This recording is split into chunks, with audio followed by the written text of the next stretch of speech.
আজকে আমরা চৌম্বক ক্ষেত্রে আহিত কণার গতি নিয়ে আলোচনা করব।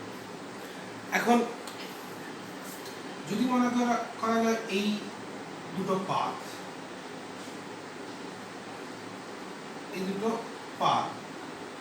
এদের মাঝে একটা তড়িৎ ক্ষেত্র আছে, তবে সেই তড়িৎ ক্ষেত্রে যদি কোনো আধানকে রাখা হয় তবে সেই আধান গতিশীল হয়। যদি ধনাত্মক আধান হয় তবে সেটা তড়িৎ ক্ষেত্র প্রাবল্যের দিক বরাবর গতিশীল হয়, এবং যদি ঋণাত্মক আধান হয় তবে সেটা তড়িৎ ক্ষেত্র প্রাবল্যের বিপরীত দিক বরাবর গতিশীল হয়। এখন তড়িৎ ক্ষেত্রে যখন কোনো স্থির আধানকে রাখা হয় তখন যদি তড়িৎ ক্ষেত্রই আধানের উপর কাজ করে তবে সেই আধানটি একটি গতিশক্তি লাভ করে, এবং সেটা আমরা খুব সহজেই নির্ণয় করতে পারি। EV সমান হচ্ছে হাফ mv², যেখানে v হচ্ছে বিভব আর E হচ্ছে আধান। তাই যদি তড়িৎ ক্ষেত্র প্রাবল্য E হয়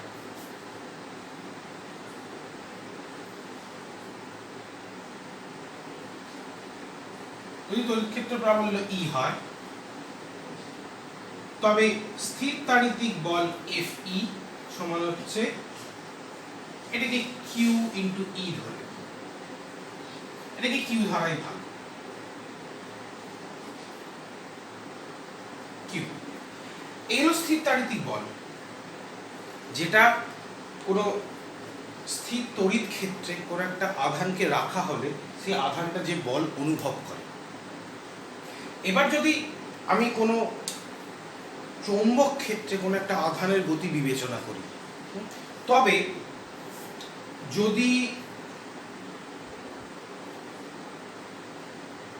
আধান Q কোনো চৌম্বক ক্ষেত্রে v বেগে গতিশীল থাকে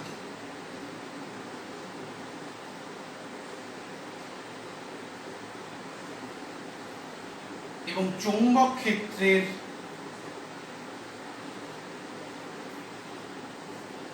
আবেশ, বা এটা ইংরেজিতে ম্যাগনেটিক ফিল্ড ইন্ডাকশন বলা হয়, চৌম্বক ক্ষেত্রের আবেশ যদি B হয় তবে সেক্ষেত্রে ম্যাগনেটিক ফোর্স হয় Q × V ক্রস V। এটা ক্রস প্রোডাক্ট, বেগ এবং ক্ষেত্রীয় আবেশের ক্রস প্রোডাক্ট দ্বারা এই বল নির্ধারিত হয়ে থাকে।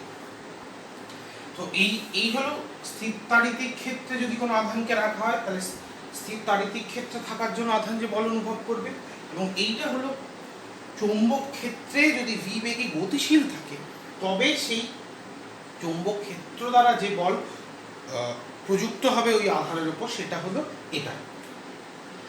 এখন আমরা মূলত এটাকে নিয়েই ডিসকাস করব। তাহলে যদি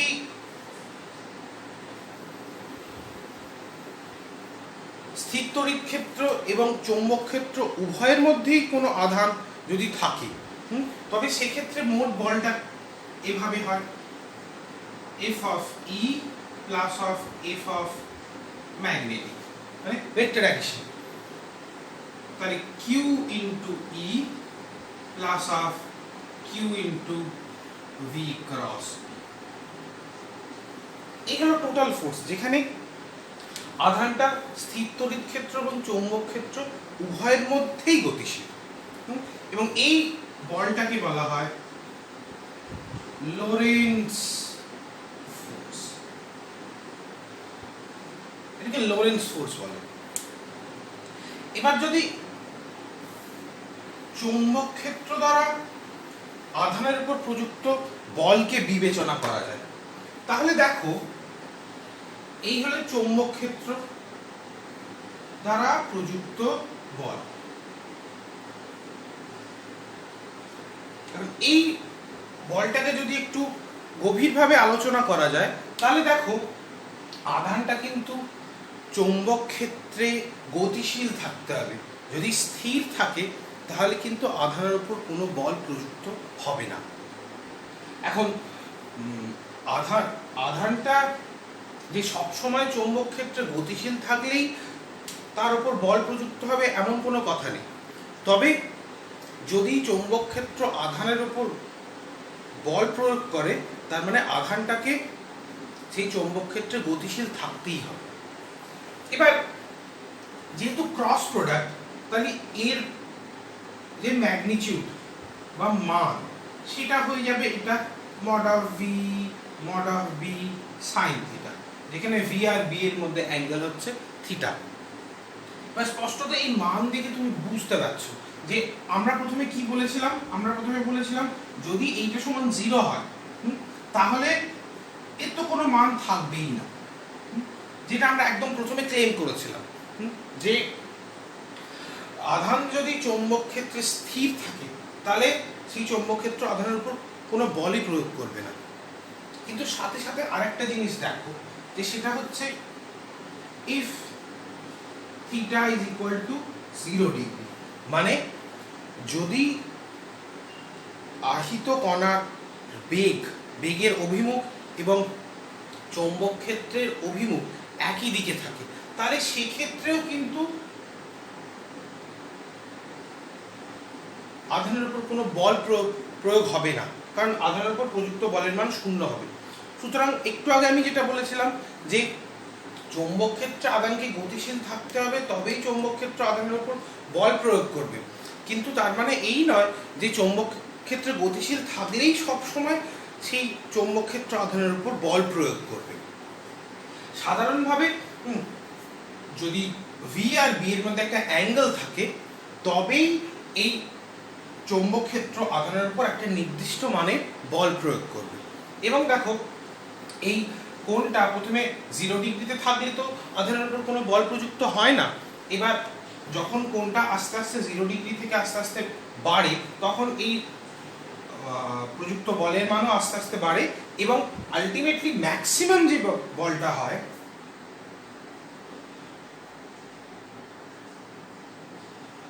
সেটা হয় Q mod of V mod of, সেক্ষেত্রে থিটাটা 90 ডিগ্রি হয়। এবার এই গেল আধান যদি চৌম্বক ক্ষেত্রে গতিশীল হয় তাহলে তার উপর প্রযুক্ত বলে প্রাইমারি বা একদম প্রাথমিক ডিসকাশন। এবার দেখো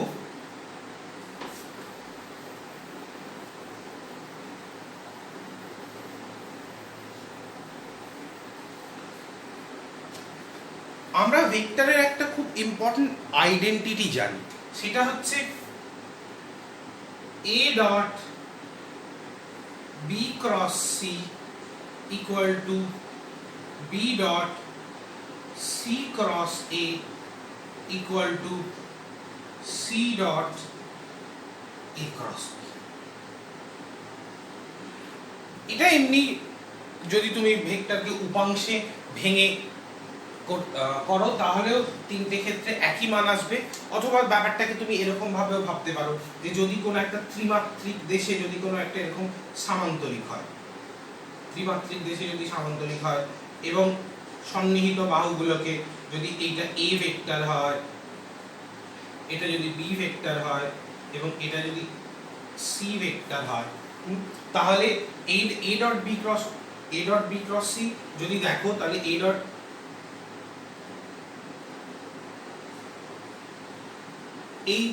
এই বরাবর যে ক্ষেত্রটা সেই ক্ষেত্রটার মান হবে mod of a cross b, এবং সেটার সাথে যদি c বরাবর যদি তুমি উচ্চতা নাও তাহলে এর ভলিউমটা এইটা দাঁড়াবে c dot a cross b।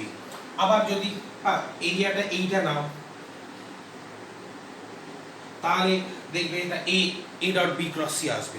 সুতরাং এই তিনটেই কিন্তু ত্রিমাত্রিক দেশে একটা যদি তুমি সামান্তরিক নাও তবে সেই সামান্তরিকের আয়তনকে সূচিত করবে এবং সেই ক্ষেত্রে এই আইডেন্টিটিটা প্রুফ করা যায়।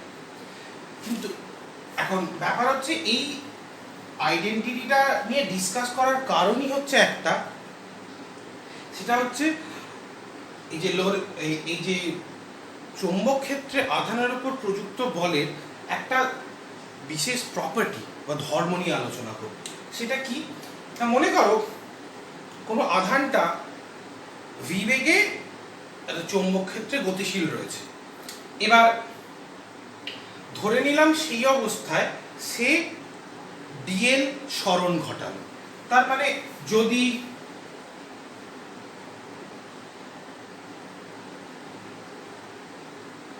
ডিএল সরণ হয় তবে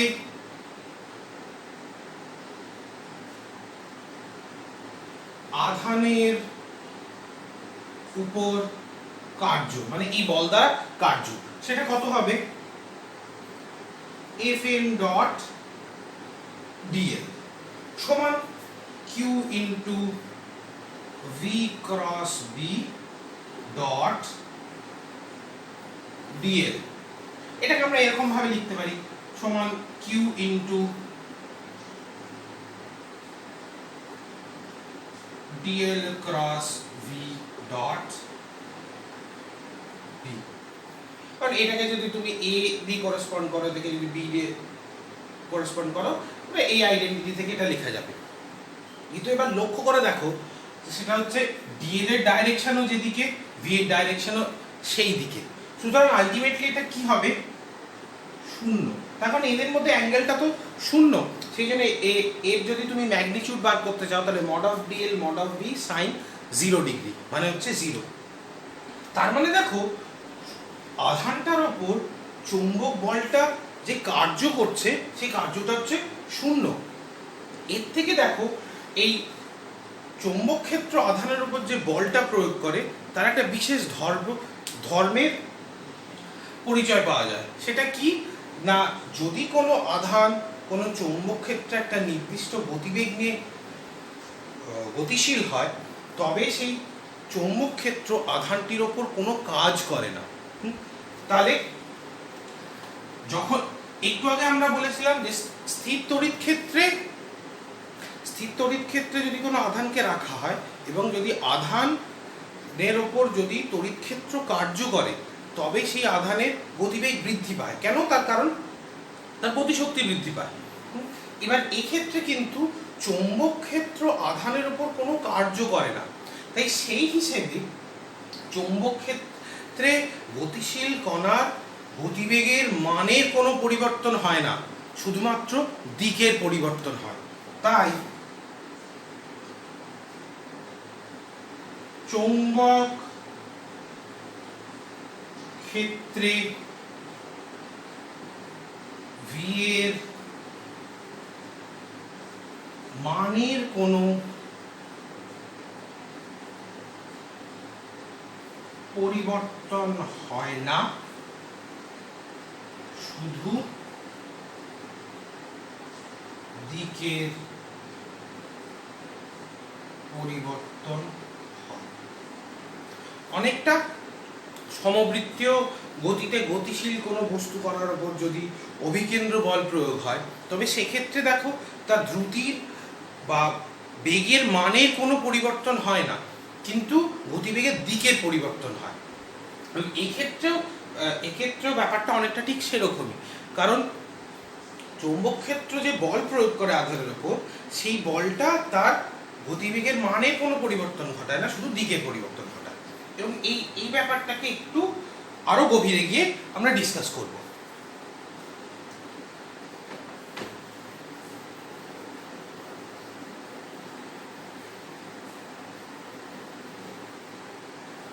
ব্যাপারটা কিরকম, আচ্ছা দেখো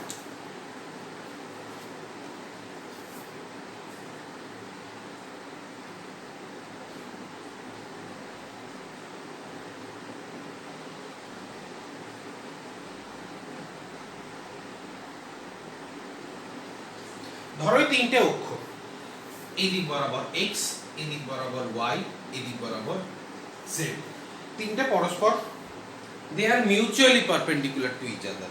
মানে এটা 3D আমি 2D তে এঁকেছি, এখানে x y z তিনটি পরস্পরের সাথে লম্বভাবে অবস্থিত। এবার এই ক্ষেত্রে ধরো এবার ম্যাগনেটিক যে ফিল্ডটা আছে, ম্যাগনেটিক ফিল্ডটা ধরো জেড অক্ষ বরাবর ক্রিয়াশীল, এই দিক বরাবর ধরো বি, এবং বিটা হচ্ছে B0 কি, ধরো B0 কি, B0 হচ্ছে মান এবং জেড অক্ষ বরাবর একক ভেক্টরটা হচ্ছে কি। এবার ধরো কোন একটা আধান, ধরো এবার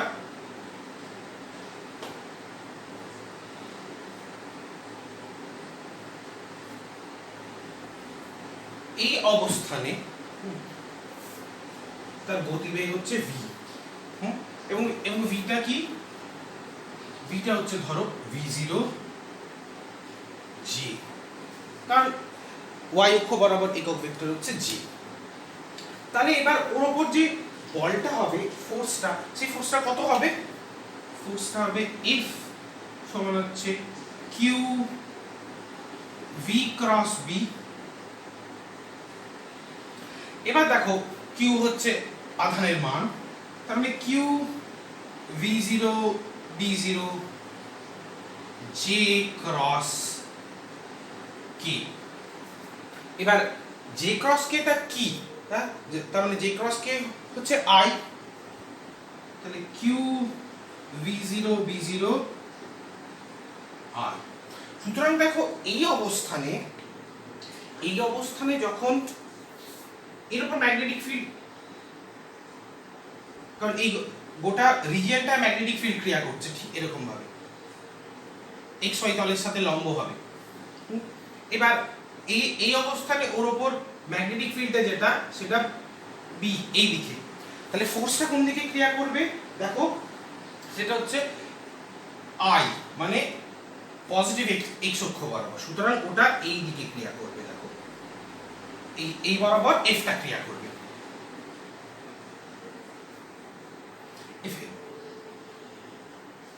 তো এই বরাবর f টা ক্রিয়া করবে। এবার যখনই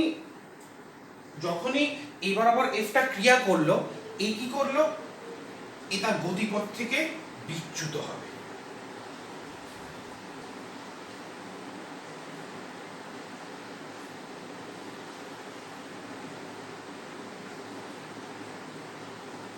এটা গতিপথ থেকে একটু বিচ্যুত হবে, বিচ্যুত হয়ে কোনখানে আছে, ধরো এই অবস্থানে এলো সে, এই অবস্থানে তার গতিবেগটা কোন দিকে, স্পর্শক বরাবর ক্রিয়া করবে v, কিন্তু এই বরাবর ম্যাগনেটিক ফিল্ডটা কোন দিকে ক্রিয়াশীল, এই বরাবর ম্যাগনেটিক ফিল্ডটা এই দিকে ক্রিয়াশীল হবে, এর লম্ব।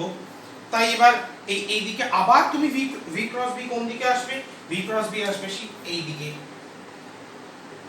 সুতরাং দেখো আধানটা যখনই নিজের গতিপথকে পরিবর্তন করলো, তার উপর প্রযুক্ত বলটাও নিজের দিককে পরিবর্তন করলো, এবং এমনভাবে পরিবর্তন করলো যাতে সে গতিবেগ আর চৌম্বক ক্ষেত্র এই উভয়ের উপরই যেন লম্ব হয়।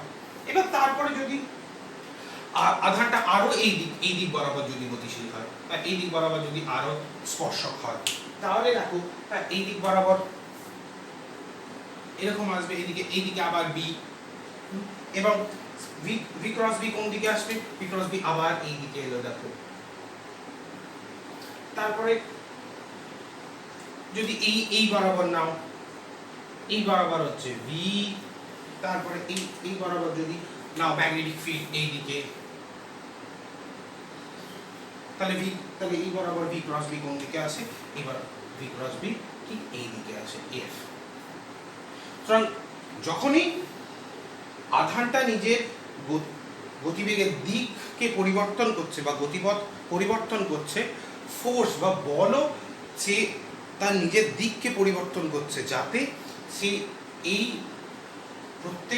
আধানের প্রত্যেক অবস্থানে সে তার গতিবেগ এবং চৌম্বক ক্ষেত্র যেন উভয়ের উপর লম্ব হয়। এবং এই জিনিসটাকে যদি আমরা ওপর থেকে দেখি, এই জিনিসটাকে যদি আমরা এরকম ভাবে ওপর থেকে দেখি, তাহলে আমরা কি দেখবো অ্যাকচুয়ালি, আমরা যদি দেখি তাহলে দেখো ব্যাপারটা আমরা এরকম ভাবে দেখবো, কারণ আমাদের কাছে চৌম্বক ক্ষেত্র উপরে উঠে এসছে বলে মনে হবে, সেই জন্য এটাকে ঠিক এরকম ভাবে ডিনোট করা হয়, যে অ্যাজ ইফ যেন উঠে এসছে চৌম্বক ক্ষেত্রটা।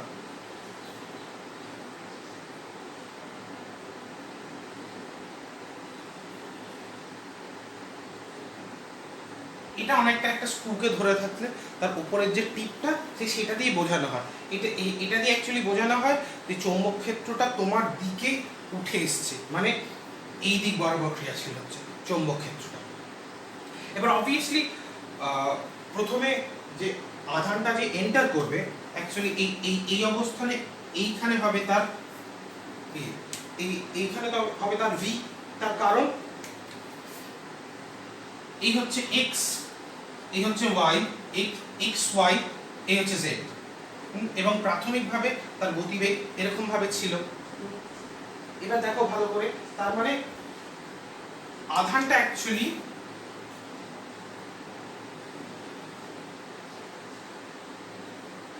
এরকম ভাবে, হ্যাঁ অবশ্যই এখানে ম্যাগনেটিক ফিল্ড থাকতে হবে।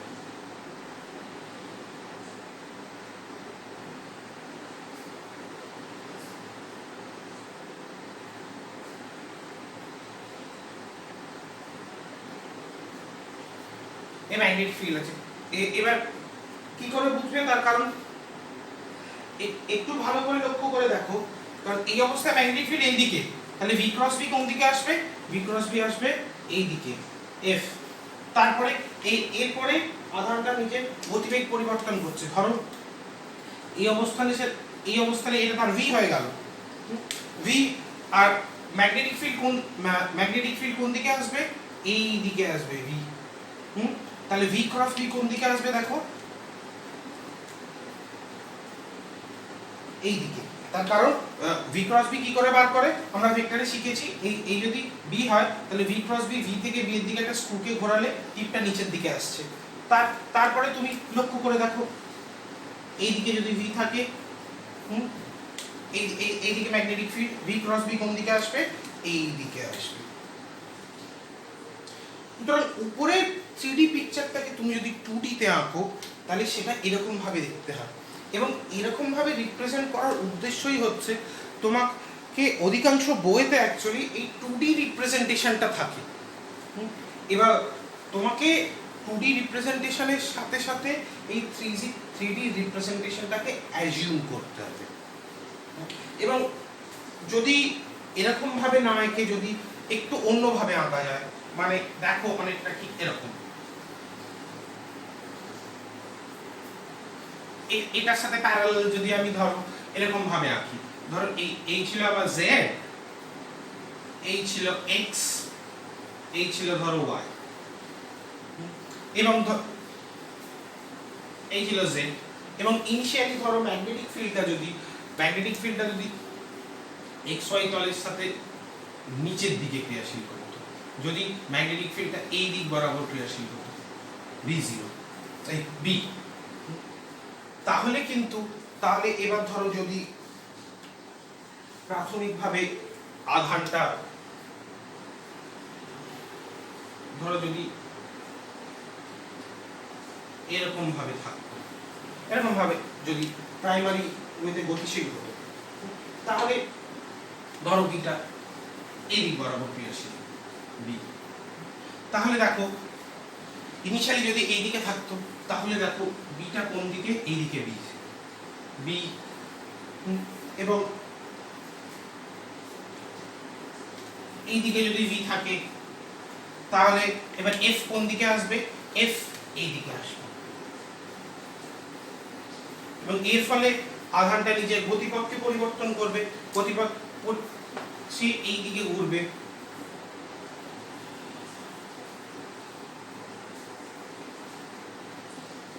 এরকম ভাবে ঘুরবে। কেন? তার কারণ যদি ধরে নেওয়া যায় সে তার গতিপথকে পরিবর্তন করে এই দিকে এসে গেল, তাহলে এই দিকে এই দিক বরাবর ভি থাকবে, এবং আমার ম্যাগনেটিক ফিল্ড কোন দিকে? আমার ম্যাগনেটিক ফিল্ড হচ্ছে এই দিক বরাবর বি, তাহলে আমার ভি ক্রস বি কোন দিকে? তাহলে আমার ভি ক্রস বি কোন দিকে আসবে? যেন এর উপর লম্ব হয়। তারপরে প্রত্যেক মুহূর্তে আমরা ক্রস চেক করে দেখে নিতে পারি, তারপরে এই দিক বরাবর যদি ভি হয় এবং ম্যাগনেটিক ফিল্ড কোন দিকে? নিচের দিকে বি, তাহলে আমার ভি ক্রস বি কোন দিকে আসবে? তাহলে আমার ভি ক্রস বি আসবে এই দিকে। এবং এই পিকচারটাকে যদি আমি ঠিক উপর থেকে যদি দেখি তাহলে জিনিসটা কিরকম হবে? তাহলে এরকম ভাবে ম্যাগনেটিক ফিল্ডটাকে ডিনোট করা হয়।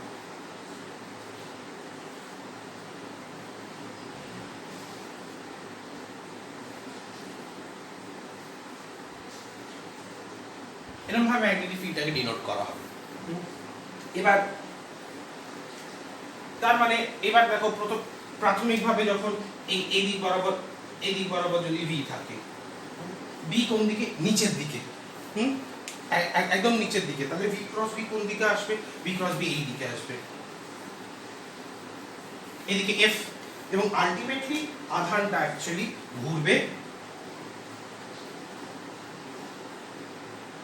এরকম ভাবে আধানটা অ্যাকচুয়ালি ঘুরবে। দেখো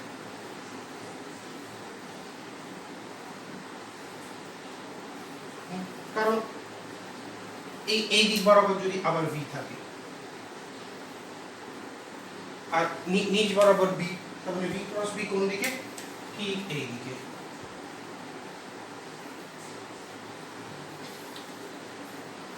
আরেকটা আঁকি, ধর এই বরাবর যদি ভি হয় তাহলে নিচের দিকে যদি হয় তাহলে ভি ক্রস বি কোন দিকে? এই দিকে।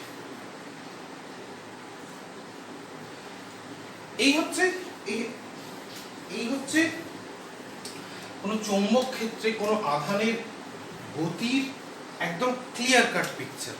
কারণ বইতে এই 2D ছবিগুলো শুধু দেয়া থাকে এবং 2D ছবির প্যারালালে 3D যদি আমরা ভাবি তাহলে এই জিনিসটা বুঝতে সুবিধা হয়। এবার যে কোনো এক প্রকার গতি সম্পর্কে আমি দেখি।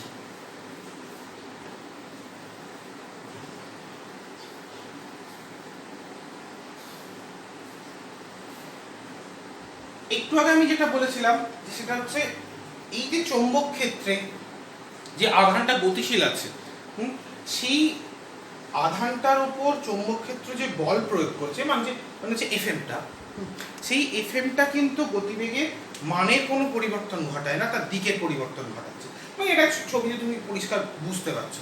এবং সাথে সাথে আমরা এটাও ক্লেম করেছিলাম যে এই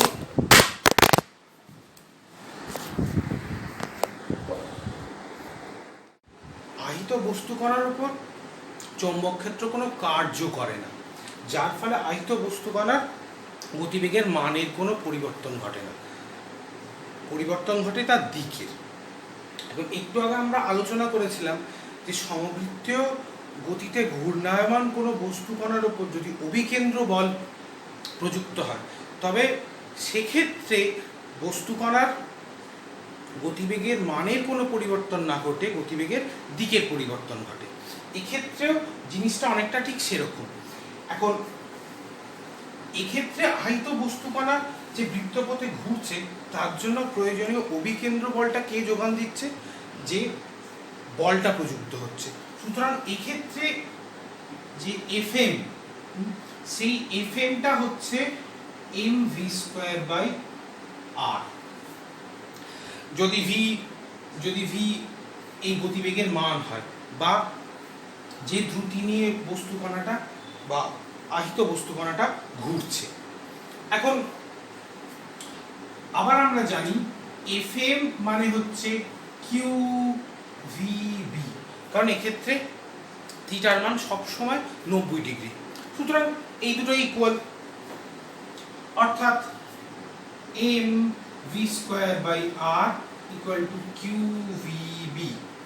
অতএব mv/r is equal to QB, অতএব r ইকুয়াল টু হবে mv/QB। এইভাবে আহিত বস্তু কণাটা যে নির্দিষ্ট ব্যাসার্ধ বরাবর বৃত্তপথে প্রদক্ষিণ করলো সেভাবে সেই ব্যাসার্ধের মানটা নির্ণয় করা যাবে। এবং এখান থেকে আমি তার পর্যায়কাল বা ওমেগাও নির্ণয় করতে পারবো। সেটা কিরকম? সেটা হচ্ছে অতএব v/r ইজ ইকুয়াল টু হবে QB/m, অতএব v/r is equal to omega মানে হচ্ছে QB/m। এবার এখান থেকে আমি ফ্রিকোয়েন্সি বা তার কম্পাঙ্কও নির্ণয় করতে পারব।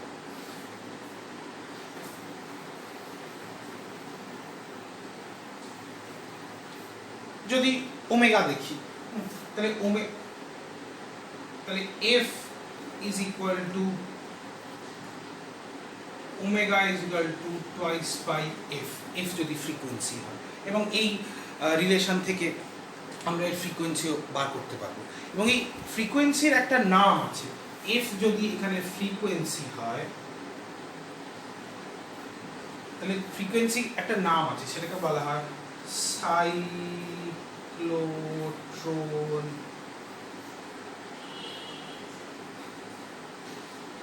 ফ্রিকোয়েন্সি।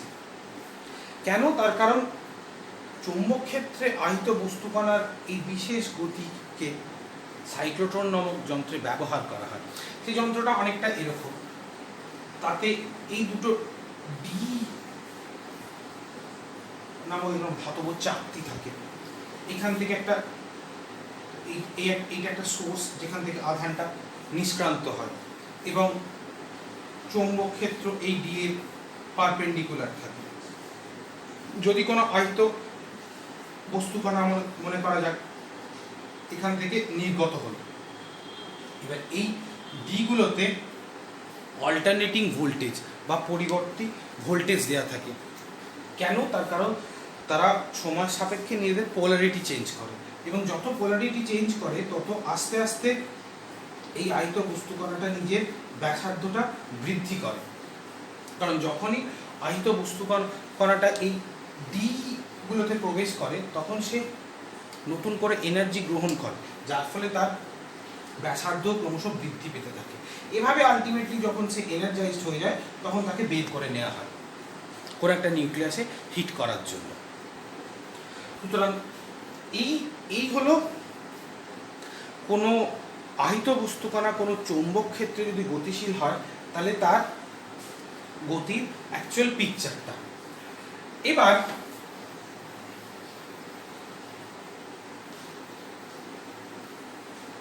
আমরা আবার আগের আলোচনায় ফিরে যাই। আগে আমরা কি এঁকেছিলাম? এই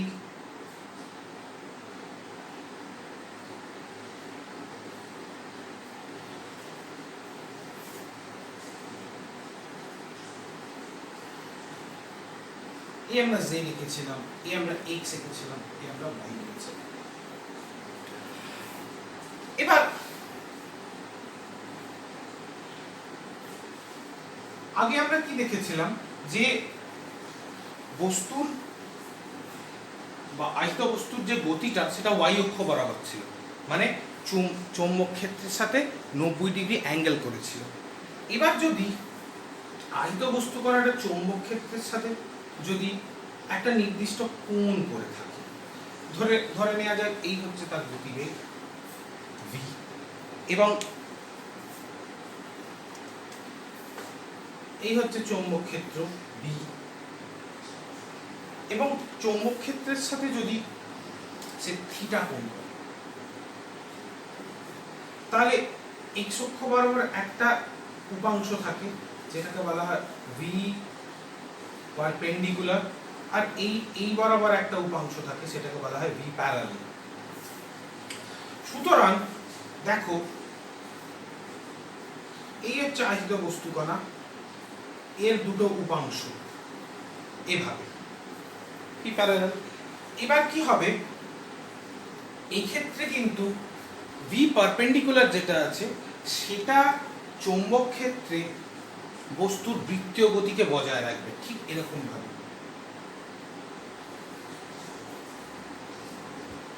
এরকম ভাবে ঘুরবে, কিন্তু সাথে সাথে এর যে গতিবেগের উল্লম্ব যে উপাংশটা, মানে এক্স ওয়াই তলের সাপেক্ষে উল্লম্ব, বা এখানে আমরা ভি প্যারালাল হিসেবে ডিনোট করেছি।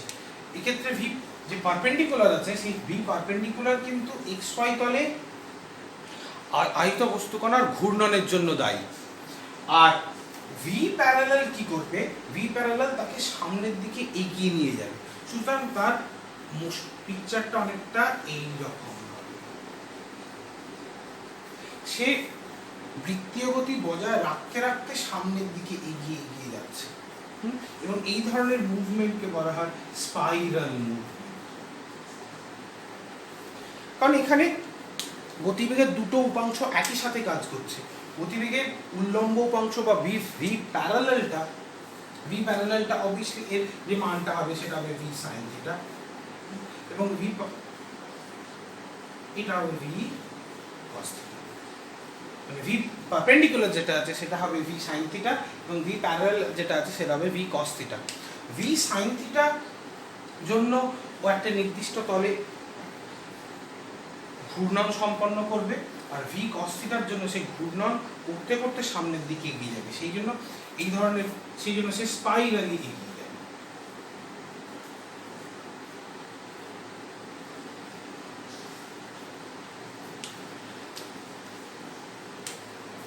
অর্থাৎ দেখো, যদি তড়িৎ ক্ষেত্র এবং চুম্বক ক্ষেত্র দুটোতে একই সাথে গতিশীল থাকে, মানে উভয় ক্ষেত্রেই যদি আধান গতিশীল থাকে, তবে তার উপর মোট বলটা হচ্ছে এইটা। যেখানে চৌম্বক ক্ষেত্রে আধানটা গতিশীল থাকলে তার গতিটা কিরকম হবে এই ব্যাপারে বিস্তারিত আলোচনা করা হলো। এবার যদি উভয় ক্ষেত্রেই আহিত বস্তুকণার গতিকে আলোচনা করি, তাহলে আমার মনে হয় একটা প্রবলেম দিয়ে দেখানো ভালো। প্রবলেমটা অনেকটা এরকম।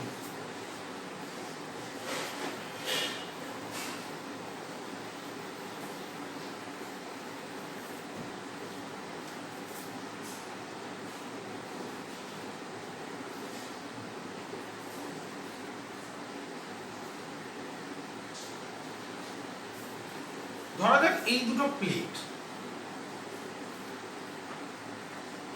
এই একটা প্লেট,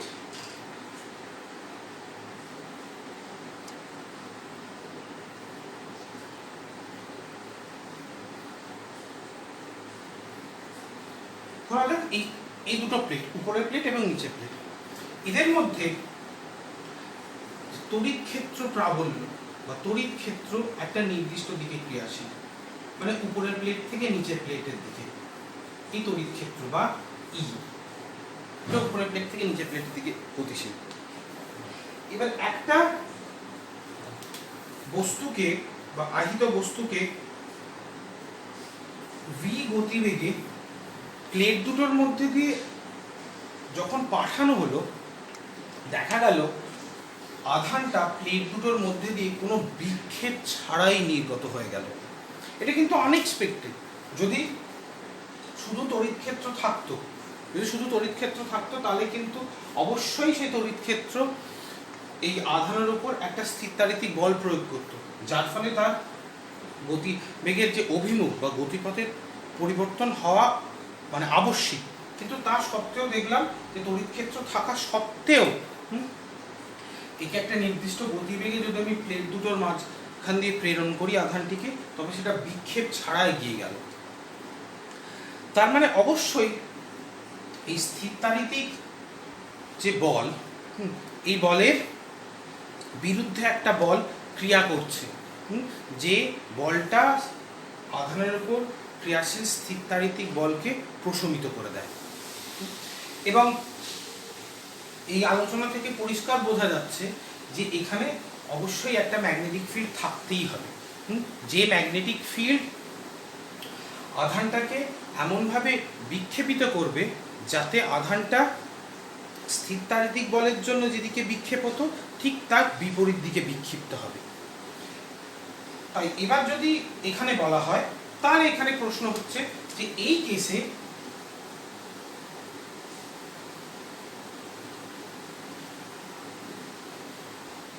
বি এর ডাইরেকশন কোন দিকে, এবং তার ম্যাগনিটিউডও বার করতে হবে। এবার দেখো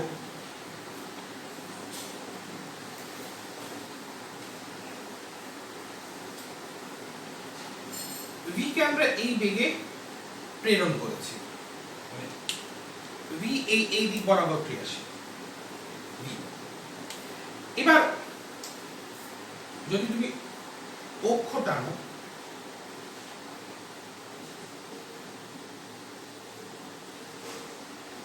ধরো এটা এক্স, এটা ওয়াই, আর এটা জেড। তাহলে আমাদের এখানে ভি ইকুয়াল টু কত হবে? ধরো ভি জি। এবার তড়িৎ ক্ষেত্র, তাহলে তড়িৎ ক্ষেত্র কি হবে? তড়িৎ ক্ষেত্র হবে দেখো ঠিক নিচের দিকে, মানে হচ্ছে মাইনাস ধরো ই জিরো নিচের দিকে। তার মানে এই যে এফটা Q E zero minus Q E zero কে। এবার এফ ই, সরি এটা এফ ই। এবার যেহেতু আধানটা বিক্ষেপহীন ভাবে এগিয়ে গেছে, সেহেতু ওর উপর প্রযুক্ত মোট বলটা শূন্য, সমান হচ্ছে F E plus of F M, মানে হচ্ছে শূন্য। সেই জন্যই তো বিক্ষেপহীন ভাবে বেরিয়েছে। অতএব F M is equal to Q E zero কি, কারণ মাইনাস ই জিরো কে সমান হচ্ছে জিরো। অতএব F M is equal to Q E zero কি। স্পষ্টতই দেখো এই যে তার উপর যে ম্যাগনেটিক ফোর্সটা, সেই ম্যাগনেটিক ফোর্সটা কি জেড অক্ষ বরাবর ক্রিয়াশীল থাকতে হবে। এবার আবার আমরা কি জানি দেখো, আবার আমরা জানি এফ এম সমান হচ্ছে কিউ ভি ক্রস বি। আবার দেখো ভি সমান হচ্ছে ভি জিরো জি। তার মানে বি কে অবশ্যই দেখো মাইনাস বি জিরো আই হতে হবে। কেন বলছি?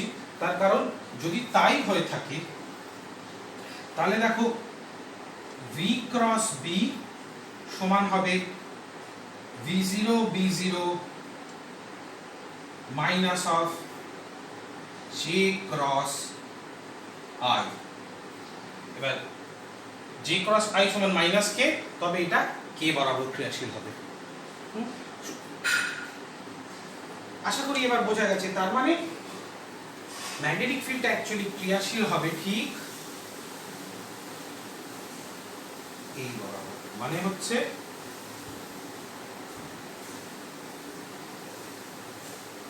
এই বরাবর ক্রিয়াশীল হবে। এবং এর মানটা তো স্থিরতান্ত্রিক বলের মানের সাথে সমান বললেই পাওয়া যাবে। এভাবে দিক কনসিডার করে এই ধরনের প্রবলেমগুলোকে সলভ করতে হবে। তো এই ভিডিওতে অ্যাকচুয়ালি মানে এই ভিডিও করার উদ্দেশ্যই হচ্ছে অনেক স্টুডেন্টদের সাধারণভাবে এই সংক্রান্ত আলোচনা দিক নির্ণয় সমস্যা থাকে, তার কারণ তারা ক্রস প্রোডাক্টটাকে ঠিকঠাকভাবে ইউটিলাইজ করতে পারে না। এই আশা করি এই ভিডিওর মাধ্যমে স্টুডেন্টদের যাদের এই ক্রস প্রোডাক্ট বা এই গতি নির্ণয়ের সমস্যা আছে সে ব্যাপারে অনেক সাহায্য করবে।